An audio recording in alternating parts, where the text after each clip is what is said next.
And I don't think the Democratic Party is going to be able to go forward until they make a decision. Whose side are you on here? Are you on the side of Western civilization and Western values, or are you on the side of the terrorists? Are you with those kids? Because, you know, Mandami, he's the perfect candidate for them. There's been something rotten on campuses for quite a long time. When you cannot speak the other side of the coin, when conservative thought, whatever you think of it, is just verboten, which is basically what happened on the, and some of the ideas. I mean, why do you think they erupted, so many of them, in cheers for what happened on October 7th? Bill Maher just fired a sharp warning to the Democratic Party on his latest talk show episode, saying the DNC is headed for collapse if it keeps pandering to radical leftists. Speaking during the overtime segment, he said the left is trapped in an identity crisis and running out of time to choose sides. His remarks came after a heated exchange with some leftist guests. If you enjoy fiery political commentary, then hit subscribe and turn on notifications now. Let's dive in. Trump says that woke is officially dead, capitals. You got to cloud some of this shit. You just officially dead at Brown. After that, their settlement with the administration. What do you make of the president's war on the academy? I don't know what the academy, I think he means, I think the person means academia. Academia. Well, the this academy. person should go to an academy. War on the academy. Yes, on academia. I'm not totally against it. Yeah. Academia needed a hot poker up the ass.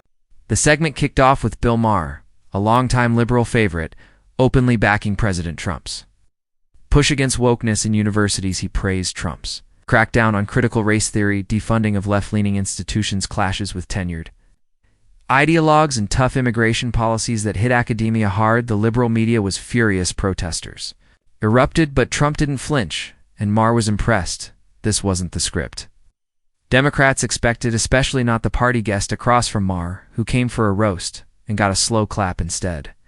The tension was instant, awkward, and worth watching. Maher wasn't just breaking ranks, he was torching the party line in real time. So grab your popcorn, because this was more than a segment, it was a political blast. What about the younger people in your party, though? How are you going to get them to understand, no matter how many times people like Jamie and I say to them, the world is a complicated place, and it's not just about oppressor and oppressed. They have a thought in their head that white people did some very bad things, and white people did some very bad things. And they're all but so did everybody else in the world.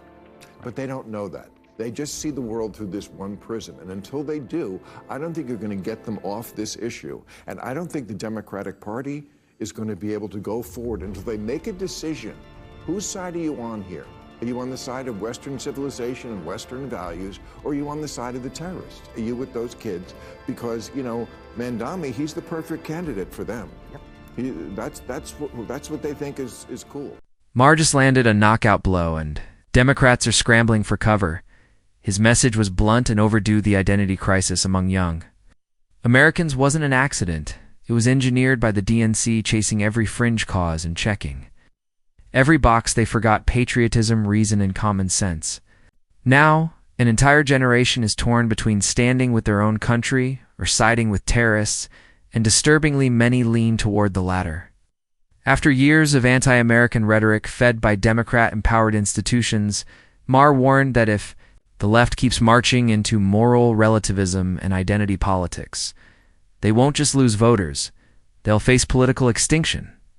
And this time, they can't blame only themselves. I mean, our universities have been out of control for a long time. They became indoctrination factories. They forgot. There's absolutely no diversity of thought. Well, and they're continuing to racially discriminate against the law, as the Supreme Court ruled 2 years ago. I mean, there's a lot of inefficiencies. The overhead in higher education, why it's so much more expensive than when I went. The overhead is very high. But I also want to be really clear that Donald Trump is not interested in like making them more efficient or getting rid of overhead or dealing with affordability. Like, this is his woke culture war. This is his culture war against things that he doesn't believe in and want to see, and it's actually extending to our service academies. Well, West you don't Point, have to Air be Force Donald Academy. Trump to think that there's been something rotten on campuses for quite a long time. Democrats cannot stand even the smallest praise for Donald Trump the second anyone says something positive. The damage control alarm goes off. Just watch Representative Jason Crow squirm as Bill Maher and Jamie Kirchick applaud Trump's stance against academic ideology. You could see the panic behind his smile.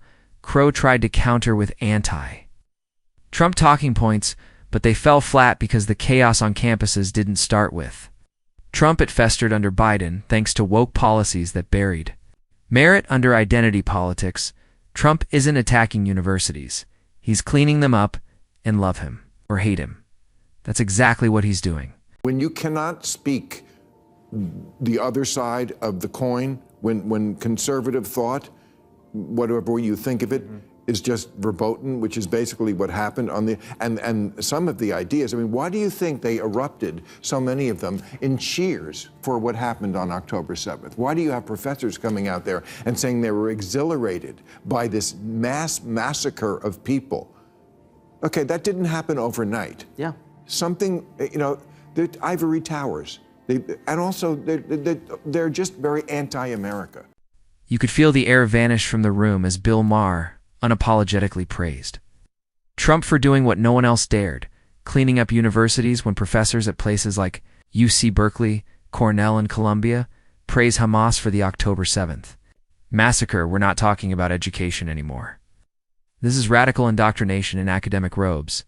These rants aren't just anti-Israel, they're anti-American, anti-reason, and anti-everything the country should stand for. Maher didn't hesitate to call it out, and the truth made the room squirm. If the shoe fits, maybe academia needs a new wardrobe. Were you surprised by Kamala Harris's announcement that she will not run for governor in California? What does her political future look like? Yes, I was surprised. This was announced yesterday. She's also said she's not going to run in 2028 for president. Trump said that makes one of us. I'm joking. I think you should be very happy about that, because I don't think that she would be a good candidate moving forward. But she probably would have won the governorship of California. But not president, no. I don't think, no. No. What do you think? I think I don't spend a lot of time looking at California politics as a litmus test for the rest of the country. Good dodge. There you go. There's my boy. There you go. There you go. That's how you do it. Now here's something unexpected. Democrats themselves are admitting Kamala Harris isn't a viable candidate for 2028. Which is basically admitting she wasn't the right pick for 2024. Either when approval ratings are in the basement and enthusiasm is nowhere, even loyal operatives have to face reality. Harris says she won't run for governor or president, and honestly, it's no shock she's never been a strong political figure.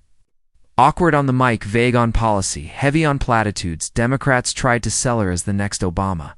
But America didn't buy it, so she should sit this one out for everyone's sake. Who you got your eye on for the guy? I like Rahm Emanuel, but I think all the things that he's been saying over the past couple of months to appeal to center-right voters, I think is really going to hurt him in a Democratic primary. All these anti-woke things that he's been saying. He was on Megyn Kelly's show a couple weeks ago, and he said, he was asked, you know, do you believe there's only two genders? Right. And he said, yes, and now I have to go into the witness protection program. Right. Which is an indication of, you know, woke is not dead, Mr. President. It's still here. No, I think I'm going to do an editorial just giving them the answers, the Democrats, because it's not that hard. No. It's not that hard. Rahm Emanuel should be a strong DNC candidate with experience and a backbone. But he likely won't survive the primaries because the woke left would rather destroy their own than back someone who doesn't. Echo every fringe point, this is what Maher has been calling out for years. The far left clings to ideology like gospel and treats dissent as blasphemy. Even when America is waving red flags, they double down, convinced the problem isn't their ideas but that you don't understand them. They'd rather burn the house than repaint the walls. Maher's frustration is simple. You can't reason with people who think admitting they're wrong is more dangerous than losing an election, and the results are exactly what you'd expect. Are there two genders? Are there two sexes? It's a little more complicated than that. Oh. But there is a default setting for humans. There's a default setting, and we don't always happen. But we shouldn't have it like every time a baby is born, it's a jump ball. This could be anything. Yeah, right. You know, a penis is a pretty good indicator. So just throw the penis out the window with the baby. Okay, thank you, everybody.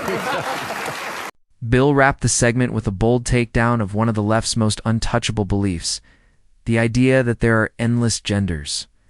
He made it clear gender dysphoria is real and those struggling deserve compassion, but biology is biology. You are born male or female, and that's not a political opinion turning science into an identity free for all harms. Young people who are fed ideology instead of facts genuine. Dysphoria should be treated clinically and thoughtfully, not politicized, glamorized, or weaponized.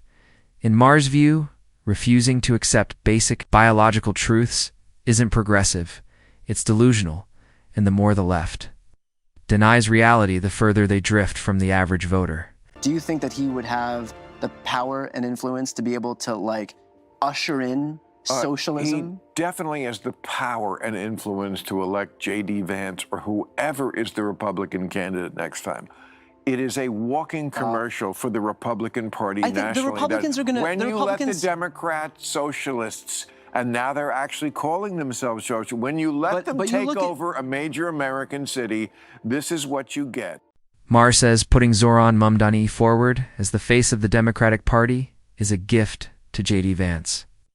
America has made it clear it's not ready for hyper-woke politics, but the DNC ignored the signs. Maher warned their obsession with wokeness would sink them and predicted their 2024 loss when it happened. He didn't gloat. He doubled down. Now he's warning. Again about Mamdani, whose politics might trend on Twitter, but will collapse in middle America. Yet the DNC won't listen. They'd rather lose with purity than win with sense. Maher isn't tossing random takes, he's diagnosing a slow-motion collapse. From his praise for Trump's academic cleanup to slamming gender theory, he's saying what many think, but fear to voice. If Democrats keep ignoring reality, they won't just lose the next election, they'll lose the country, and they'll have only themselves to blame. Subscribe for next.